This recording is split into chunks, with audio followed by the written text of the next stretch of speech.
Gracias, Joan. Buenos días. Es un placer estar aquí. Gracias, Bene y Elisa, por vuestra amable invitación. Mi potencial conflicto de interés es ser consultor de Medacta. Al contrario que Paco Umbral, en aquel mítico programa de Mercedes Milá, yo no he venido aquí a hablar de mi libro. He venido a crear polémica que me divierte muchísimo más que escucharme a mí mismo. Si a los 20 años yo no seguía ninguna corriente y me importaba un bledo lo que hicieran los demás, pues podéis imaginaros lo que me importa ahora con la desinhibición de las ideas y con las carnes flojas que voy acumulando a mi edad. No obstante, en cirugía de rodilla merece todo mi respeto todo lo que piensen los demás. Incluso que alguien quiera permanecer anclado en esos viejunos conceptos de los años 80. Yo personalmente de los 80 solo salvaba a Golpes Bajos, a Siniestro Total, Caca Deluxe y un poquito más. 4 ideas para centrar el tema siguiendo el postulado de la Bauhaus de menos es más. ¿Qué es alineación cinemática? Algo tan sencillo como la reconstrucción personalizada de la interlínea sin liberación ligamentosa para recuperar la alineación fisiológica o constitucional y no alterar los ejes cinemáticos de la rodilla. Respetar la localización espacial del eje central geométrico, que he ilustrado en verde, del eje de flexoextensión del aparato extensor en magenta y del eje longitudinal rotacional en amarillo, lo que genera es un compartimento lateral más laxo que el medial en la flexión de la rodilla y ambos compartimentos fisiológicamente menos laxos en extensión que en flexión. Y eso respeta el comportamiento anisométrico de los ligamentos medial y lateral de la rodilla. 2 versiones, como antes ha comentado Pablo: alineación cinemática no restringida y alineación cinemática restringida, que busca una zona de seguridad para el HKA mecánico en 180 más menos 3 grados y para el distal femoral lateral y para el proximal tibial en 90 más menos 5 grados en el plano coronal. Yo practico la alineación cinemática no restringida. ¿Cómo se hace eso de la alineación cinemática? Pues también es muy sencillo. Lo que hacemos es resuperficializar los cóndilos compensando los defectos condrales que pueda tener el paciente, tanto de forma distal como posterior, y evitamos modificar la rotación constitucional femoral. Tras compensar la usura condral tibial, lo que empleo es un dispositivo de enlace para buscar un plano de osteotomía tibial que sea paralelo al eje geométrico de los cóndilos con un espesor de corte que es independiente de la talla del implante femoral.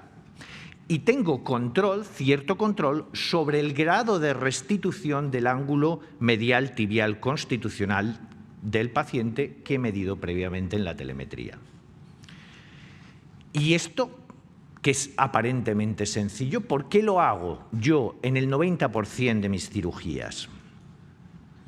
¿Tenemos claras evidencias a favor de la alineación cinemática? No.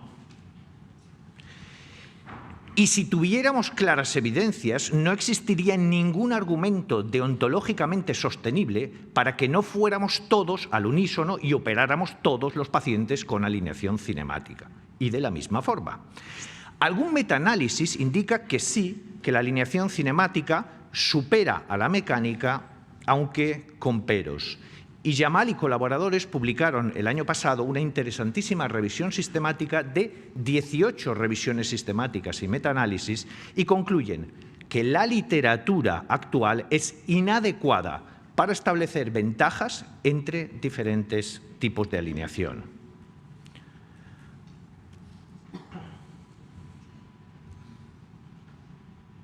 No corre esto.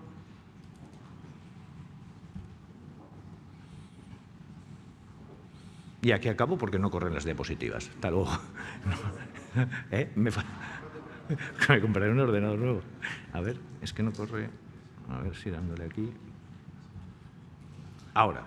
Bueno, mirad, no es una novedad lo mucho que nos cuesta discriminar los buenos resultados, antes lo hablábamos con Joan, los buenos resultados de los muy buenos, lo que se denomina el efecto techo de las escalas.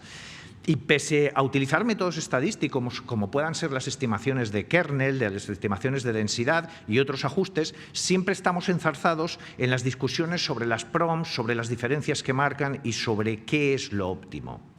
Si las actuales evidencias no son firmes, ¿por qué pienso que la alineación cinemática es mejor? ¿Estoy completamente loco? ¿Me queda algo de argumentación lógica? Mira, recordad este concepto. No hay humo sin fuego. Y lo que estamos empezando es a ver humo, que no es lo mismo que vender humo. Y recordad el cuento de que viene el lobo, porque es un cuento y una absoluta mentira que el valor medio de 180 más menos 3 grados sea el valor de normalidad.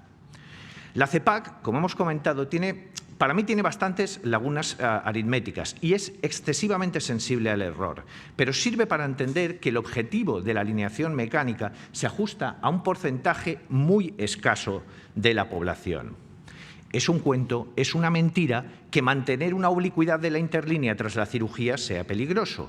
La oblicuidad natural de la línea articular ya es paralela al suelo cuando entendemos la rodilla de forma dinámica en el apoyo monopodal.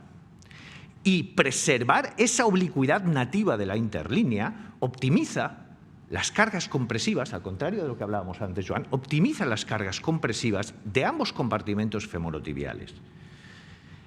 Es un cuento y es una mentira que la descentralización del eje de carga en los implantes se traduzca en una carga excesiva sobre el compartimento sobre el que se descentraliza. Implantar una prótesis de rodilla es similar a este juego del diablo. Cada modificación que nosotros hacemos en un plano condiciona una serie de modificaciones en los otros.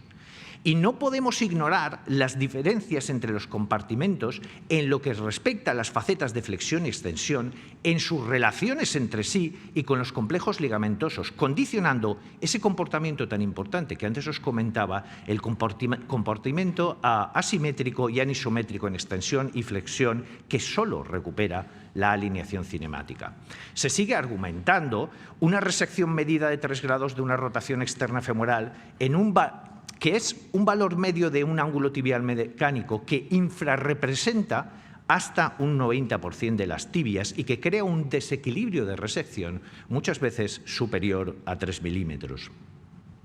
Y ese juego de girar aquí y allá los colores del cubo acaban siendo un cúmulo de perrerías que le hacemos al aparato extensor para adaptarlo a nuestras convicciones en los planos coronal y sagital.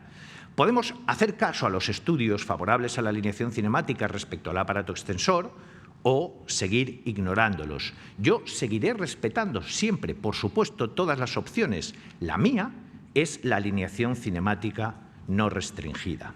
¿Con cualquier tipo de prótesis? ¿Cualquier tipo de constricción es adecuada para la cinemática? No. Este es un trabajo que es muy interesante de Ricardo Larrainzar, que le da la razón en la mayoría de las rodillas a los postulados que nos enseñaron Freiman y Pinskerova. No con cualquier prótesis, la alineación cinemática con una medial pivot, por favor. Bueno, pero no nos dijiste que venías a polemizar. No, a matizar 3 cosas. Fernando, yo lo reconozco, yo soy muy tonto. Yo no era el lápiz más afilado del plumier en mi colegio y nunca entiendo muy bien la explicación cuando me habláis de alineación funcional. Que bueno, que ahora ya parece que le llamáis posicionamiento y que tenemos muchísimos más sinónimos que podemos abarcar. No entiendo cómo 3 cirujanos diferentes empiezan algo de una forma diferente, lo desarrollan de una forma diferente, acaban de forma diferente, pero eso que me han hecho es la misma cosa. Luego, no lo entiendo, no entiendo cómo se denomina esto. Joan, tú juegas con la baraja marcada. Perdona, pero juegas con la baraja marcada. Nadie, ni siquiera yo, va a estar nunca, jamás en contra de buscar lo óptimo. En esta editorial que firmabais gente que veníais cada uno de un sitio, buscabais lo óptimo. Yo también quiero lo óptimo. Pero ese es el santo grial de la alineación, buscar lo óptimo. Pero una anécdota que tenemos que tener en cuenta, solamente en Europa existen alrededor de 200 copas que afirman que son el verdadero santo grial. Tampoco voy a discutir jamás contigo sobre el tema de menos religión y más ciencia. Ni siquiera yo creía cuando era pequeño en el Ratoncito Pérez ni en los Reyes Magos, y todo lo que tiene que ver con dogmas me genera urticaria.